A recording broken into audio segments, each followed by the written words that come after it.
ಇವತ್ತಿನೆಲ್ಲವೂ ಸಹ ಪಾಳ್ಯಗಾರಿ ಮನೋಭಾವ ಇರತಕ್ಕಂತಹ ಕುಟುಂಬ ರಾಜಕೀಯಗಳು ಬೆಳಗಾವಿಯಲ್ಲಿ ಖಂಡಿತವಾಗ್ಲೂ ಕಾನೂನಲ್ಲಿ ಉಗ್ರವಾದಂತಹ ಶಿಕ್ಷೆ ಆಗಬೇಕು ಅಂತ ಹೇಳಿ ಸಂತ್ರಸ್ತರ ಪರವಾಗಿ ನಿಂತ್ಕೋಬೇಕಾಗಿತ್ತು. ಸಂಘಟನೆಗಳಿದ್ದಾವೆ, ಸಾವಿರಾರು ಸಂಖ್ಯೆಯಲ್ಲಿ ಬಂದು ಹೋರಾಟ ಮಾಡ್ಲಿಕ್ಕೆ ತಯಾರಿದ್ದೇವೆ ನಾವು. ಇನ್ನೊಂದು ತುಂಬ ಬೇಸರದ ಸಂಗತಿ ಏನು ಅಂದರೆ, ಈ ಮೇನ್ ಸ್ಟ್ರೀಮ್ ಮೀಡಿಯಾ, ಈ ಚಾನಲ್ಗಳು ಮುಖ್ಯವಾಗಿ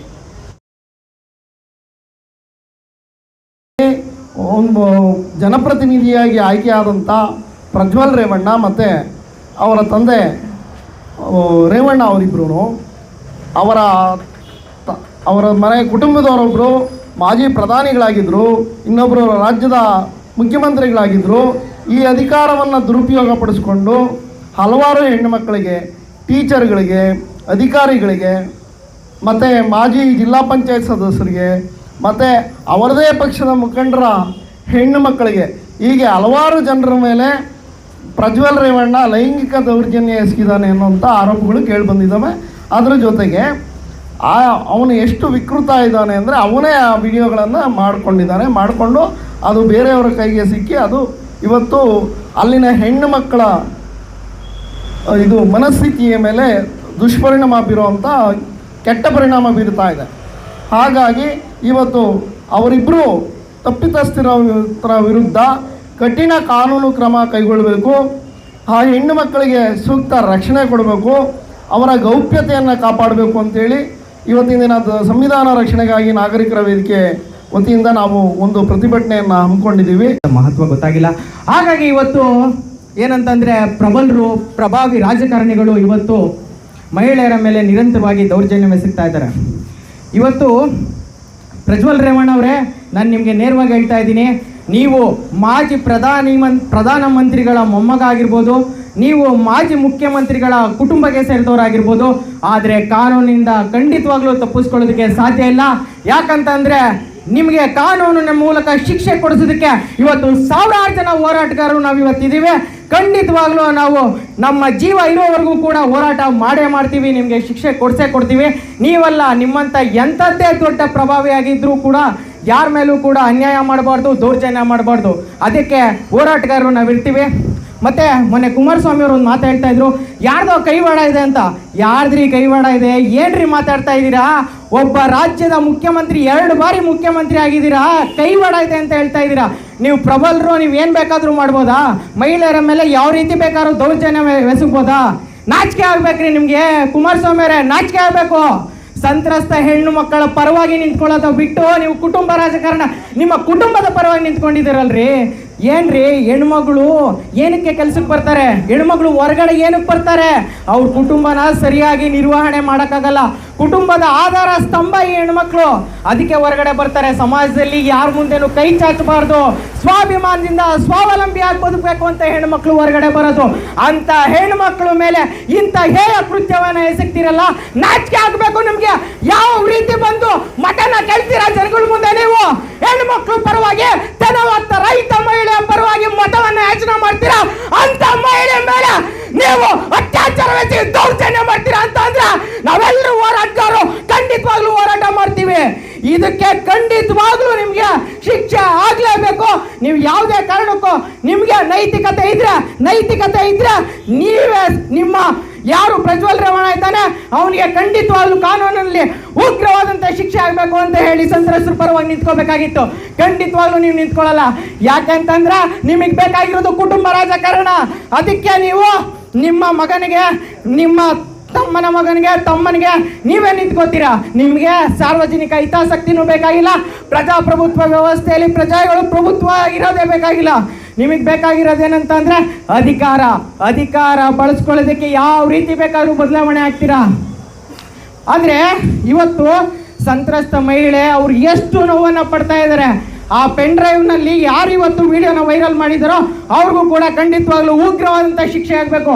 ಯಾಕಂತಂದ್ರೆ ಆ ಹೆಣ್ಣುಮಕ್ಳು ಯಾವ ರೀತಿ ಬದುಕಬೇಕ್ರಿ, ಯಾವ ರೀತಿ ಬದುಕಬೇಕು ಸಮಾಜದಲ್ಲಿ, ಆ ಹೆಣ್ಣುಮಕ್ಳು ಯಾವ ರೀತಿ ಬದುಕಬೇಕು, ಅವ್ರ ಕುಟುಂಬದಲ್ಲಿ ಯಾವ ರೀತಿ ಇರಬೇಕು, ಸಮಾಜದಲ್ಲಿ ಯಾವ ರೀತಿ ಬದುಕಬೇಕು. ಹೆಣ್ಣು ಮಕ್ಕಳ ಮೇಲೆ ಎಲ್ಲಷ್ಟು ಕಾಳಜಿ ಇಲ್ವಲ್ರಿ, ಎಲ್ಲಷ್ಟು ಕಾಳಜಿ ಇಲ್ದಂಗೆ ಆಗೋಯ್ತಲ್ರಿ. ಯಾವ ರೀತಿ ರೀ ಹೆಣ್ಮಕ್ಳು ಅಭಿವೃದ್ಧಿನ ಹೊಂದಕ್ಕೆ ಸಾಧ್ಯ? ಈ ರೀತಿ ಮಾಡಿದ್ರೆ ಸಮಾಜದಲ್ಲಿ ನಿಮ್ಮ ರಾಜಕಾರಣಕ್ಕೋಸ್ಕರ ಹೆಣ್ಣು ಮಕ್ಕಳನ್ನ ಬಲಿಪಶುಗಳನ್ನಾಗಿ ಮಾಡ್ತಾ ಇದೀರಲ್ರಿ. ಧಿಕ್ಕಾರ ಹೇಳಿ ಇವ್ರಿಗೆಲ್ಲರಿಗೂ ಧಿಕ್ಕಾರ ಹೋಗ್ಬೇಕು ನಾವು ಇಂಥವ್ರಿಗೆ. ದೇಶದಲ್ಲಿ ಇರ್ತಕ್ಕಂಥ ಎಂ ಪಿ ಆಗಿ ಹಾಸನ ಕ್ಷೇತ್ರದ ಆಯ್ಕೆ ಆಗಿರುವಂಥ ಪ್ರಜ್ವಲ್ ರೇವಣ್ಣ ಮತ್ತು ಅವರ ತಂದೆಯಾದಂಥ ರೇವಣ್ಣ ಇವರು ಮಾಡಿರ್ತಕ್ಕಂಥ ಹೆಣ್ಣು ಮಕ್ಕಳ ಮೇಲೆ ಸಾವಿರಾರು ಅತ್ಯಾಚಾರ ಮತ್ತು ಕಾಮಕ ವ್ಯಾಘ್ರಗಳಂತೆ ನಡೆಸ್ಕೊಂಡಿರುವಂಥ ಹೆಣ್ಣು ಮಕ್ಕಳ ಮೇಲೆ ಇವ್ರಿಗೆ ಏನು ಇವತ್ತು ರೇವಣ್ಣರವ್ರನ್ನ ಬಂಧಿಸಿದ್ದಾರೆ SIT ಅವರು. ಭಾಳ ಒಳ್ಳೆ ಕೆಲಸ ಮಾಡಿದ್ದಾರೆ. ಅವರ ತಂದೆಯವ್ರ ಮನೆಯಲ್ಲೇ ಔತ್ಕೊಂಡಿದ್ರು ಸುಮಾರು ದಿನಗಳಿಂದ. ಅದನ್ನು SIT ಅವರು ಭಾಳ ಜಾಗರೂಕತೆಯಿಂದ ಅವ್ರನ್ನ ಭಾಳ ಒಂದು ಹದ್ದಿನ ಕಣ್ಣಿಯಿಂದ ಕಾದು ಅವ್ರನ್ನ ಹಿಡ್ಕೊಂಬಂದಿದ್ದಾರೆ. ಮತ್ತು ಅವ್ರ ಜೊತೆಯಲ್ಲಿ ಏನು ಅವ್ರನ್ನ ಬಂಧಿಸಿದ್ರು ಹೆಣ್ಣು ಮಕ್ಕಳನ್ನ ಇಬ್ಬರನ್ನ ಅವ್ರನ್ನೂ ಸಹ ಸಂತ್ರಸ್ತೆಯನ್ನು ರಕ್ಷಣೆ ಮಾಡಿ ಅವ್ರನ್ನ ಕರ್ಕೊಂಬಂದು ಮತ್ತು ಅವರು SIT ಅವರು ವಿಚಾರಣೆ ಮಾಡ್ತಾ ಇದ್ದಾರೆ. ಈಗ ಏನು ಸುಮಾರು ಏನು ಈ ವಿಚಾರ ಮೊದಲೇ ಗೊತ್ತಿತ್ತು, ಅವ್ರ ಕುಟುಂಬಕ್ಕೆ ಮೊದಲೇ ಗೊತ್ತಿತ್ತು ಅನಿಸುತ್ತೆ. ಯಾಕಂತಂದರೆ ಈ ವಿಡಿಯೋಸು ಸುಮಾರು ಒಂದು 15 ದಿವಸಗಳಿಂದನೇ ಎಲ್ಲ ಕಡೆನೂ ಬಿತ್ತರವಾಗ್ತಿತ್ತು. ಯಾಕಂತಂದರೆ ಪ್ರಜ್ವಲ್ ರೇವಣ್ಣ ಅವ್ರಿಗೆ ಈ ವಿಷಯ ಗೊತ್ತಿದ್ದೆ ಇವರು ವಿದೇಶಕ್ಕೆ ಪರಾರಿ ಆಗಿದ್ದಾರೆ ಅಂತಂದಮೇಲೆ ಅವನು ಈ ವಿಡಿಯೋಸು ಈ ಕಳ್ಳತನ ಈ ಲೈಂಗಿಕ ಮಾಡಿಲ್ಲ ಅಂದಮೇಲೆ ಹೋಗಬಾರ್ದಾಗಿತ್ತು ವಿದೇಶಕ್ಕೆ. ಯಾಕೆ ಹೋದ?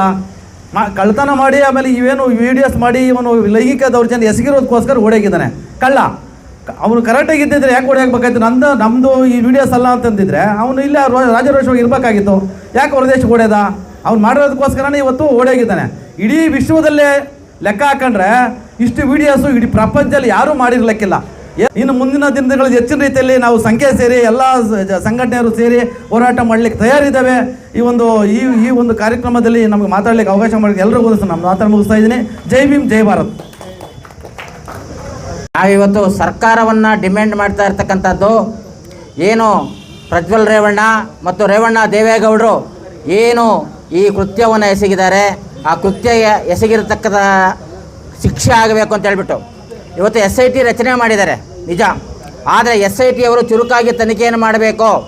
ನಾನೊಬ್ಬ ವಕೀಲನಾಗಿ ಹೇಳ್ತೀನಿ, ಕೋರ್ಟ್ನಲ್ಲಿ ಬೇಕಾಗಿರ್ತಕ್ಕಂಥ ಸಾಕ್ಷ್ಯಗಳು, ಆ ಸಾಕ್ಷ್ಯಗಳನ್ನು ನಾಶ ಮಾಡ್ತಕ್ಕಂಥ ಎಲ್ಲ ಕೆಲಸಗಳು ನಡೀತಾ ಇದ್ದಾವೆ. ಆ ಸಾಕ್ಷ್ಯಗಳನ್ನು ನಾಶ ಮಾಡದೇ ಇರತಕ್ಕಂಥ ರೀತಿಯಲ್ಲಿ ಇವತ್ತು SIT ಕೆಲಸ ಮಾಡಬೇಕು. ಅದಕ್ಕೆ ಸರ್ಕಾರ ನಿಗಾ ವಹಿಸಬೇಕು. ಸರ್ಕಾರ ಪ್ರತಿನಿತ್ಯವೂ ಸಹ ಸಂಜೆ ಏನು ತನಿಖೆ ಆಗ್ತದೆ ತನಿಖೆಯ ವರದಿ ಸರ್ಕಾರಕ್ಕೆ ತಲುಪಬೇಕಾದಂಥ ಒಂದು ಸೂಕ್ಷ್ಮವಾದ ವಿಚಾರ ಬಹಳ ಇದೆ. ಹಾಗೇನೆ ಇವತ್ತು ಪ್ರಜ್ವಲ್ ರೇವಣ್ಣ ಇವತ್ತು ಫಾರಿನ್ಗೆ ಓಡೋಗಿದ್ದಾರೆ, ಜರ್ಮನ್ಗೆ ಹೋಗಿದ್ದಾರೆ. ಇವತ್ತು ಬ್ಲೂ ಕಾರ್ನರ್ ನೋಟಿಸ್ ಅಂತ ಹೇಳ್ಬಿಟ್ಟು ಜಾರಿಯಾಗಿದೆ. ಆ ಬ್ಲೂ ಕಾರ್ನರ್ ನೋಟಿಸು ಅಂತಂದರೆ ಇಲ್ಲಿರ್ತಕ್ಕಂಥ CBI ಮೂಲಕ ಅಲ್ಲಿರ್ತಕ್ಕಂಥ ವಿದೇಶಾಂಗ ಕಚೇರಿಗಳಿಗೆಲ್ಲರಿಗೂ ಸಹ ಈತನ ಬಗ್ಗೆ ವಿವರವಾದಂಥ ಮಾಹಿತಿಯನ್ನು ಕೊಟ್ಟಿದೆ. ಹಾಗಾಗಿ ಈತನನ್ನು ಅರೆಸ್ಟ್ ಮಾಡತಕ್ಕಂಥದ್ದು ನಿಚ್ಚಳವಾಗಿ ಹಾಗೆ ಆಗುತ್ತದೆ. ಆ ಕೆಲಸವನ್ನು ನಮ್ಮ ಕೇಂದ್ರ ಸರ್ಕಾರವು ಸಹ ಕೈ ಜೋಡಿಸಬೇಕು. ನಾನು ಮತ್ತೊಂದು ಹೇಳೋದಕ್ಕೆ ಇಷ್ಟಪಡ್ತೇನೆ. ಜನವರಿ 3ನೇ ತಾರೀಕು ಇರ್ಬೋದು ಅನಿಸುತ್ತೆ, 3ನೇ ತಾರೀಕು 24ನೇ ಇಸ್ವಿ ದೇವರಾಜ ಗೌಡೆ ಅಂತಕ್ಕಂತಹ ಅವರು ಒಂದು ಇಂಟರ್ವ್ಯೂ ಮಾಡ್ತಾರೆ. ಆ ಇಂಟರ್ವ್ಯೂ ಮಾಡಿದಾಗ ಆ ಇಂಟರ್ವ್ಯೂನಲ್ಲಿ ಸರಿಯಾದ ರೀತಿಯಲ್ಲಿ ಹೇಳ್ತಾರೆ, ಈ ಪ್ರಜ್ವಲ್ ರೇವಣ್ಣನವರ ಬಗ್ಗೆ ನಮ್ಮಲ್ಲಿ ಪೆನ್ ಡ್ರೈವ್ ಇದೆ, ಆತ ಮಾಡಿರ್ತಕ್ಕಂಥ ಎಲ್ಲ ಕೆಲಸಗಳು ಸಹ ನಮಗಿದೆ ಅಂತ ಹೇಳ್ತಾನೆ.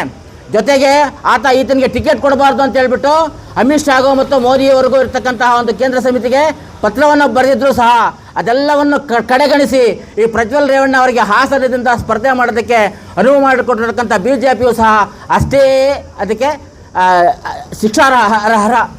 ಆ ಮೂಲಕ ನಾವು ಹೇಳೋದೇನು ಅಂತಂದರೆ BJP ಇರ್ಬೋದು, ದಳದವ್ರು ಇರ್ಬೋದು, ಯಾವುದೇ ಇರ್ಬೋದು, ಇಲ್ಲಿ ಯಾವುದೇ ಜಾತಿ ರಾಜಕೀಯ ಮಾಡೋದಾಗಲಿ ಪಕ್ಷ ರಾಜಕೀಯ ಮಾಡೋದಾಗಲಿ ನಮ್ಮ ಕರ್ತವ್ಯ ಅಲ್ಲ. ನಮಗೇನು ಶಿಕ್ಷಾ ಮಾಡಿರ್ತಕ್ಕಂಥವ್ನು ಅವನು ಎಷ್ಟೇ ದೊಡ್ಡ ವ್ಯಕ್ತಿ ಆದರೂ ಸಹ ಈ ಸಂವಿಧಾನ ನಾವೆಲ್ಲರೂ ಒಂದೇ. ಸಂವಿಧಾನವನ್ನು ಅಳವಡಿಸ್ಕೊಂಡ ಮೇಲೆ ನಾವೆಲ್ಲರೂ ಸಹ ಸಂವಿಧಾನಕ್ಕೆ ಅಡಿಯಾಳುಗಳು. ಸಂವಿಧಾನಬದ್ಧವಾಗಿ ಇವತ್ತು ಏನೇನು ಆತನಿಗೆ ಶಿಕ್ಷೆ ಆಗಬೇಕು ಆ ಶಿಕ್ಷೆ ಆಗಲೇಬೇಕು ಬಂಧುಗಳೇ. ಇಲ್ಲದೇ ಇದ್ದರೆ ನಾವು ಸಂವಿಧಾನವನ್ನು ಅಳವಡಿಸಿಕೊಂಡಿದ್ರು ಸಹ ಬೇರೆಯವ್ರಿಗೊಂದು ಕಾನೂನು ಮತ್ತೊಬ್ಬರಿಗೊಂದೊಂದು ಕಾನೂನು ಅಂತ ಆದರೆ ನಮ್ಮ ಸಂವಿಧಾನವನ್ನು ಅಳವಡಿಸಿಕೊಂಡಿರ್ತಕ್ಕಂತಹ ಸಂವಿಧಾನವನ್ನು ಬರೆದಂತಹ ಅಂಬೇಡ್ಕರ್ಗೆ ಮಾಡಿದಂಥ ಅವಮಾನ ಆಗುತ್ತೆ. ಹಾಗಾಗಿ ಬಂಧುಗಳೇ, ಇವತ್ತು ನಾವು ಮತ್ತೊಂದು ಕೇಳ್ತೇವೆ. ಇವತ್ತು ಸರ್ಕಾರ ಎಚ್ಚೆತ್ತುಕೊಳ್ಬೇಕು. ಸರ್ಕಾರ ಎಚ್ಚೆತ್ತುಕೊಂಡು ಯಾವ ಮಹಿಳೆಯರು ಈ ಲೈಂಗಿಕ ಕೃತ್ಯಕ್ಕೆ ಒಳಗಾಗಿದ್ದಾರೆ ಅವರ ಗೌಪ್ಯತೆಯನ್ನು ಕಾಪಾಡಬೇಕು. ಅವರಿಗೆ ಬೇಕಾದಂತಹ ಬದುಕನ್ನು ಕಟ್ಟಿಕೊಡುವಂತಹ ಎಲ್ಲ ಕೆಲಸಗಳನ್ನು, ಎಲ್ಲ ಸೌಕರ್ಯಗಳನ್ನು, ಎಲ್ಲ ವಸತಿ ಇಂದ ಮೊದಲುಗೊಂಡು ಎಲ್ಲವನ್ನು ಸಹ ಸರ್ಕಾರ ಇವತ್ತು ನೆರವೇರಿಸಬೇಕು. ಯಾಕೆಂತಂದರೆ ನಮಗೊಂದು ಕಡೆ ಶಿಕ್ಷೆ ಆಗಬೇಕು ಅನ್ನೋದು ಒಂದಾದರೆ, ಇನ್ನೊಂದು ಕಡೆ ಲೈಂಗಿಕ ಶೋಷಣೆಗೆ ಒಳಪಟ್ಟಂತಹ ಹೆಣ್ಣು ಮಕ್ಕಳ ಜೀವನವೂ ಸಹ ಸುಧಾರಿಸಬೇಕು. ಅವರ ಬಾಳು ಆಗಬಾರ್ದು, ಅವರ ಬಾಳು ಬೀದಿಗೆ ಬರಬಾರ್ದು. ಅದು ನಮ್ಮ ಮುಖ್ಯ ಉದ್ದೇಶ. ನಾವು ಸಮಾಜದಲ್ಲಿ ನೋಡ್ಕೋಬೇಕಾಗಿರ್ತಕ್ಕಂಥದ್ದು ಇದು ಮುಖ್ಯ.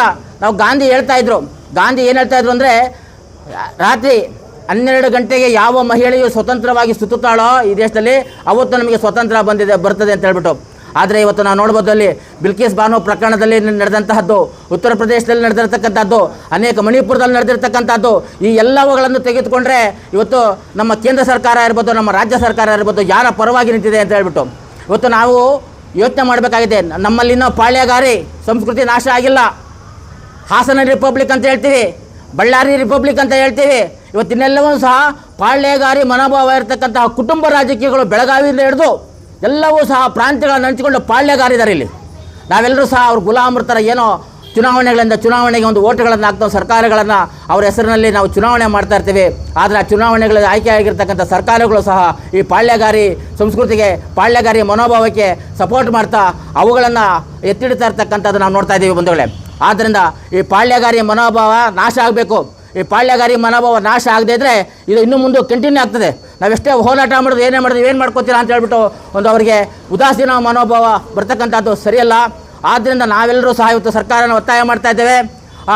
ಹೆಣ್ಣು ಮಕ್ಕಳಿಗೆ ಸೂಕ್ತವಾದ ರಕ್ಷಣೆ ಕೊಡಬೇಕು. SIT ಮೇಲೆ ನಿಗಾ ಇಡಬೇಕು.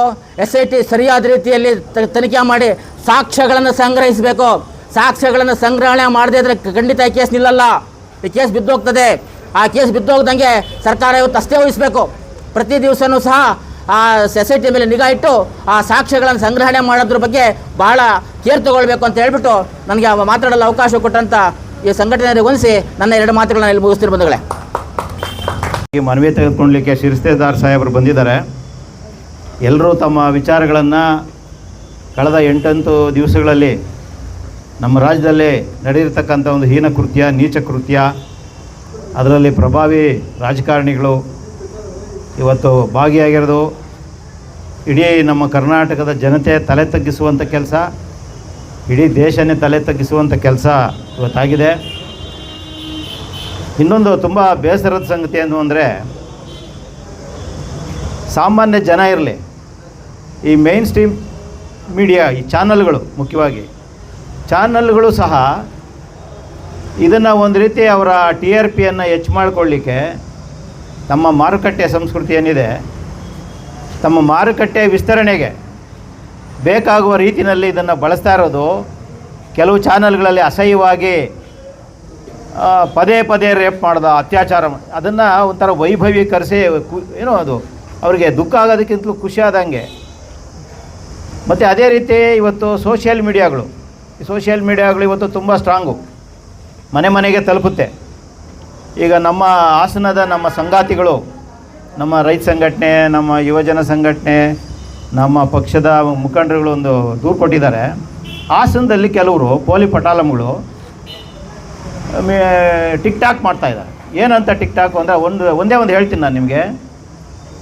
ಒಬ್ಬನು ಬಂದು ಯಾಕಪ್ಪ ಮಚ್ಚ ಯಾಕೋ ಬೇಜಾರಾಗಿದ್ಯಾ ಅಂತ ಕೇಳ್ತಾನೆ. ಅವನು ಮದುವೆ ನಿಂತು ಹೋಯ್ತು ಅಂತ ಹೇಳ್ತಾನೆ.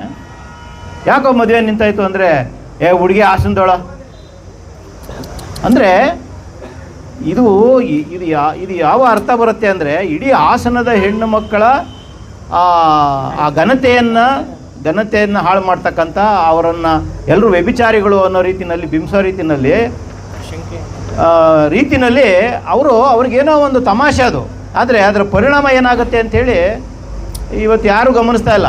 ಒಟ್ಟು ಸಮಾಜನೇ ಇವತ್ತು ನಮ್ಮ ಸಮಾಜ, ಯಾಕಂದರೆ ನಾವೆಲ್ಲ ಮಹಾಭಾರತ, ಮಹಾಕಾವ್ಯ, ನಮ್ಮ ಪರಂಪರೆ, ಮಣ್ಣಂಗಟ್ಟೆ ಅಂತೆಲ್ಲ ಭಾಷಣ ಮಾಡಿಕೊಂಡು ಹೇಳ್ತೀವಲ್ಲ. ಮಹಾಭಾರತದಲ್ಲೂ ಹಿಂಗೇನೆ ದ್ರೌಪದಿ ಸೀರೆ ಎಳೆಯುವಾಗ ಎಲ್ಲ ನೋಡ್ತಾ ನಿಂತಿದ್ದವ್ರೆ ಗಂಡಸರೆಲ್ಲನೂ.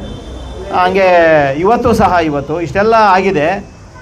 ಇದರಲ್ಲಿ ಮಹಿಳೆಯರ ಘನತೆಯನ್ನು ಕಾಪಾಡಬೇಕು, ಅವರ ಮಾನ ಪ್ರಾಣಗಳನ್ನು ರಕ್ಷಣೆ ಮಾಡಬೇಕು, ಅವರಿಗೆ ಸೂಕ್ತ ನ್ಯಾಯ ಸಿಗಬೇಕು ಅನ್ನೋದಕ್ಕಿಂತಲೂ ಕೆಲವರಿಗೆ ಇದೊಂದು ತಮ್ಮ ಚಪಲಗಳನ್ನು ತೀರಿಸ್ಕೊಂಡು, ಬಾಯಿ ಚಪಲ ತೀರಿಸ್ಕೊಳ್ತಕ್ಕಂಥ, ತಮಗೆ ಹೇಗೆ ಬೇಕೋ ಅದನ್ನು ಬಳಸುವಂಥ, ಇದರಿಂದ HD ಕುಮಾರಸ್ವಾಮಿ ಇದ್ದಾನೆ ಅಂತ ಒಬ್ಬ, ಇದರಿಂದ DK ಶಿವಕುಮಾರ್ ಇದ್ದಾನೆ ಅಂತ ಒಬ್ಬ, ಇದರಿಂದ BJPನವರಿದ್ದಾರೆ ಅಂತ ಒಬ್ಬ, ಇದು ಅವನು ಯಾರೋ MLA ಅವನಿಗೆ ಟಿಕೆಟ್ ಸಿಗಲಿಲ್ಲ ಅಂತ ಅವ್ನು ಮಾಡವನೆ ಅಂತ ಒಬ್ಬ.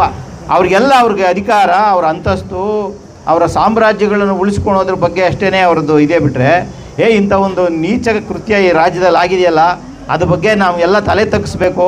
ಈ ನಾಡಿನ ಜನ ಆಗಿ ನಾವು ಜನಪ್ರತಿನಿಧಿಗಳಾಗಿ ಅಂತಕ್ಕಂಥ ಒಂದು ಕನಿಷ್ಠ ಆತ್ಮಾವಲೋಕನ ಇಲ್ಲ. ಅಂಥ ನೀಚ ಒಂದು ಮನಸ್ಥಿತಿನಲ್ಲಿ ಇವತ್ತು ಅಧಿಕಾರಿಗಳು ಹಂಗೆ ಮಾತಾಡ್ತಾರೆ, ಪ್ರತಿನಿಧಿಗಳು ಹಂಗೆ ಮಾತನಾಡ್ತಾರೆ, ಮಾಧ್ಯಮದವರು ಸುಮಾರು ಜನ ಈ ರೀತಿ ಮಾತನಾಡೋದು ಈ ಒಟ್ಟಿಗೆ ಸಮಾಜದ ಆರೋಗ್ಯವನ್ನೇ ಹಾಳು ಮಾಡ್ತಕ್ಕಂಥ, ಸಮಾಜವನ್ನು ಒಂದು ರೀತಿಗೆ ಕೆಳಕ್ಕೆ ತುಳಿತಕ್ಕಂಥ ಕೆಲಸನ ಇವತ್ತು ಸ್ವಾಸ್ಥ್ಯವನ್ನು ಹಾಳು ಮಾಡ್ತಕ್ಕಂಥ ಕೆಲಸವನ್ನು ಇವತ್ತೆಲ್ಲ ಮಾಡ್ತಾಯಿದ್ದಾರೆ. ಅದರಿಂದ ದಯಮಾಡಿ ಸರ್ಕಾರದ ಪರವಾಗಿ ಬಂದಿರತಕ್ಕಂಥವ್ರಿಗೆ ನಾವು ಇನ್ನೊಂದು ಸಾರಿ ಓದ್ಬಿಡ್ತೀನಿ. ಮಾನ್ಯ ಗೃಹ ಸಚಿವರು, ಕರ್ನಾಟಕ ಸರ್ಕಾರ HD ರೇವಣ್ಣ, ಪ್ರಜ್ವಲ್ ರೇವಣ್ಣ ಮತ್ತು ಪೆನ್ ಡ್ರೈವ್ ಹಂಚಿದವರನ್ನು, ಈ ಪೆನ್ ಡ್ರೈವ್ ಹಂಚಿದವರು ಅಷ್ಟೇ ದೊಡ್ಡ ತಪ್ಪು ಮಾಡಿದ್ದಾರೆ. ಅವರೇನೇನೋ ಅವರ ಸ್ವಾರ್ಥಕ್ಕೆ, ಅವರ ರಾಜಕೀಯ ಉದ್ದೇಶಗಳಿಗೆ ಇದನ್ನೆಲ್ಲ ಮಾಡಿದ್ದಾರೆ. ಎಲ್ಲ ಸಹ ತನಿಖೆ ಆಗಿ ಹೊರಗಡೆ ಬರಬೇಕು ಅಂತ. ಈ ಮೇಲ್ಕಂಡ ವಿಷಯಕ್ಕೆ ಸಂಬಂಧಪಟ್ಟಂತೆ ತಮ್ಮಲ್ಲಿ ವಿನಂತಿ ಮಾಡೋದೇನೆಂದರೆ, ಹಾಸನದ ಸಂಸದ ಪ್ರಜ್ವಲ್ ರೇವಣ್ಣನಿಂದ ಅತ್ಯಾಚಾರಕ್ಕೆ ಒಳಗಾಗಿರುವ ಸಂತ್ರಸ್ತ ಮಹಿಳೆಯರನ್ನು ಅಪಹರಿಸಿರುವ ಪ್ರಕರಣದಲ್ಲಿ ಮಹಿಳೆಯನ್ನು ಆರೋಪಿ HD ರೇವಣ್ಣನನ್ನು ಬಂಧಿಸಿರುವುದು ಸಮಾಧಾನಕರ ವಿಷಯ. ಪ್ರಮುಖ ಆರೋಪಿ ಪ್ರಜ್ವಲ್ ರೇವಣ್ಣ ಅವರನ್ನು ವಶಕ್ಕೆ ಪಡೆಯದಿರುವುದು, ಸಂಸದ ಪ್ರಜ್ವಲ್ ಸಾವಿರಾರು ಮಹಿಳೆಯರ ಮೇಲೆ ನಡೆಸಿರುವ ಲೈಂಗಿಕ ದೌರ್ಜನ್ಯ ಪ್ರಕರಣಕ್ಕೆ ಸಂಬಂಧಿಸಿದ ಸಾಕ್ಷ್ಯಗಳ ನಾಶ ಹಾಗೂ ಸಂತ್ರಸ್ತೆಯರ ಮೇಲೆ ಒತ್ತಡ ಮತ್ತು ಪ್ರಭಾವ ಬೀರಲು ಸರ್ಕಾರವೇ ಅವಕಾಶ ನೀಡಿದಂತಾಗಿದೆ. ಆದ್ದರಿಂದ ತಕ್ಷಣವೇ ಸಂಸದ ಪ್ರಜ್ವಲ್ ರೇವಣ್ಣ ಅವರನ್ನು ಬಂಧಿಸಬೇಕೆಂದು ಆಗ್ರಹಿಸುತ್ತೇವೆ. ಹಾಗೂ ಎಂಥದೇ ಸಂದರ್ಭದಲ್ಲಿಯೂ ಸಂತ್ರಸ್ತೆಯರ ಗುರುತುಗಳನ್ನು ಸಾರ್ವಜನಿಕವಾಗಿ ಬಹಿರಂಗಪಡಿಸದಂತೆ ಹಾಗೂ ಸಂತ್ರಸ್ತೆಯರ ಗುರುತುಗಳ ಗೌಪ್ಯತೆ ಕಾಪಾಡಿಕೊಳ್ಳುವಂತೆ ಸರ್ಕಾರ ಮತ್ತು SIT ತೀವ್ರ ನಿಗಾ ವಹಿಸಬೇಕೆಂದು ಆಗ್ರಹಿಸುತ್ತಿದ್ದೇವೆ. ಪ್ರಜ್ವಲ್ ರೇವಣ್ಣ ನಡೆಸಿರುವ ಲೈಂಗಿಕ ದೌರ್ಜನ್ಯ ಪ್ರಕರಣವನ್ನು BJP, JDS ಮತ್ತು ಕಾಂಗ್ರೆಸ್ ಪಕ್ಷಗಳು ತಮ್ಮ ರಾಜಕೀಯ ಲಾಭಕ್ಕೆ ಬಳಸಿಕೊಳ್ಳಲು ಪರಸ್ಪರ ಆರೋಪ ಪ್ರತ್ಯಾರೋಪಗಳಲ್ಲಿ ತೊಡಗಿ ಪ್ರಕರಣದ ತೀವ್ರತೆಯನ್ನು ದಿಕ್ಕು ತಪ್ಪಿಸುವ ಬದಲು ದೌರ್ಜನ್ಯಕ್ಕೊಳಗಾಗಿರುವ ಸಂತ್ರಸ್ತ ಮಹಿಳೆಯರ ಪರವಾಗಿ ನಿಲ್ಲಬೇಕೆಂದು ಆಗ್ರಹಿಸುತ್ತೇವೆ. ಸಂಸದ ಪ್ರಜ್ವಲ್ ರೇವಣ್ಣ ಲೈಂಗಿಕ ದೌರ್ಜನ್ಯದ ಪ್ರಕರಣಕ್ಕೆ ಸಂಬಂಧಿಸಿದಂತೆ ರಾಜ್ಯ ಸರ್ಕಾರ ವಿಶೇಷ ತನಿಖಾ ದಳ SITಯನ್ನು ನೇಮಕ ಮಾಡಿದೆ. ಆದರೂ ಮತ್ತೆ ಮತ್ತೆ ಹೆಣ್ಣು ಮಕ್ಕಳ ಅಶ್ಲೀಲ ಚಿತ್ರಗಳು ಮತ್ತು ವಿಡಿಯೋಗಳು ಹೊರಬರುತ್ತಿರುವುದು ಪೊಲೀಸ್ ಇಲಾಖೆಯ ವೈಫಲ್ಯ ಸ್ಪಷ್ಟವಾಗಿ ಕಾಣುತ್ತಿದೆ.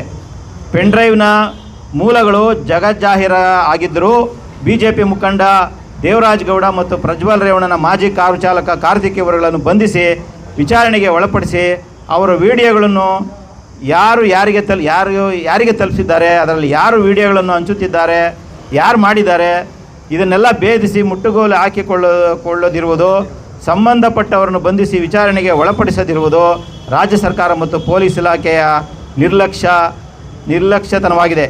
ಇದನ್ನು ನಾವು ತೀವ್ರವಾಗಿ ಖಂಡಿಸುತ್ತಿದ್ದೇವೆ ಮತ್ತು ಅಶ್ಲೀಲ ಚಿತ್ರ ಮತ್ತು ವಿಡಿಯೋಗಳನ್ನು ಸಾರ್ವಜನಿಕ ಹಂಚುವುದು ತಡೆಯಬೇಕು. SIT ಕೂಡಲೇ ಈ ಬಗ್ಗೆ ಗಂಭೀರವಾಗಿ ಪರಿಗಣಿಸಿ ಕ್ರಮ ವಹಿಸಬೇಕಿದೆ. ಇಲ್ಲವಾದಲ್ಲಿ ಸಂತ್ರಸ್ತ ಮಹಿಳೆಯರು ಆತ್ಮಹತ್ಯೆ ಮಾಡಿಕೊಳ್ಳುವ ಸಂದರ್ಭ ಎದುರಾಗಬಹುದು. ಅಂತಹ ಅನಾಹುತಗಳು ನಡೆದರೆ ಅದಕ್ಕೆ ನೇರವಾಗಿ ಸರ್ಕಾರವೇ ಹೊಣೆಯಾಗುತ್ತದೆ. ಸಂತ್ರಸ್ತ ಮಹಿಳೆಯರು SIT ಮುಂದೆ ಹಾಜರಾಗಲು ಹಿಂಜರಿಯುತ್ತಿರುವುದರಿಂದ ಸಂತ್ರಸ್ತರಲ್ಲಿದ್ದಿಗೆ ಹೋಗಿ ಹೇಳಿಕೆ ಪಡೆಯಲು SIT ತಂಡ ಮುಂದಾಗಬೇಕು.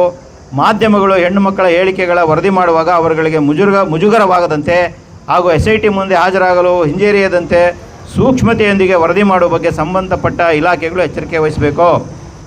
SIT ಮುಂದೆ ಹಾಜರಾದ ಸಂತ್ರಸ್ತರ ಹೇಳಿಕೆಗಳನ್ನು ಗೌಪ್ಯವಾಗಿ ಇರಿಸಬೇಕು. ಮಾಧ್ಯಮಗಳಲ್ಲಿ ಬಿತ್ತರವಾಗುವುದನ್ನು ತಪ್ಪಿಸಬೇಕು.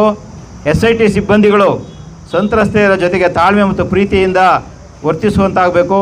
ಇಲ್ಲವಾದಲ್ಲಿ ಉಳಿದ ಸಂತ್ರಸ್ತೆಯರು SIT ಮುಂದೆ ಹಾಜರಾಗಿ ಹೇಳಿಕೆ ನೀಡಲು ಹೆದರುತ್ತಾರೆ. ಆದ್ದರಿಂದ ಈ ಬಗ್ಗೆ ಸರ್ಕಾರ ಮತ್ತು SIT ಗಂಭೀರವಾಗಿ ಕ್ರಮ ಕೈಗೊಳ್ಳಬೇಕು.